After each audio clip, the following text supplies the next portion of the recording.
эл аралык карылар күнү болуп, Акматов Канат агайга чоң атабызга келгенбиз. Айыл өкмөтүнүн атынан белек алып келип. Агай ден соолукта болуңуз, өмүр жашыңыз узун болсун. Көп жашаңыз, кылым жашаңыз иншалла.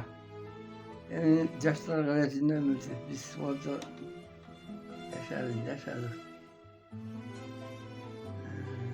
Дагы деле агай китеп окуп, дагы деле жакшы. Анткени бияктан агай айнекте Кур'ан-ы Карим, пайгамбарыбыздын өмүр баяны деген китептерди көрүп атам. Жакшы агай. Бул деген жаштарга үлгү да, бул жакта да китеп тектирген агайдын. Чыныгы китеп окуш керек да. Көп китеп окуш керек. Kitap ben akılım, kitap benim yakınım değil ki. Akıllı bir enette çalışmadır. Kitap okumaz olmaz. Bana ben az 90 verip koydum kitap okuyayım. İsteydik bey.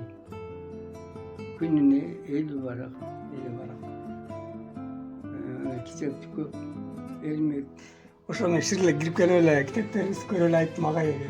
Китеп окуп бул деген бизде жаштарга үлгү да агай.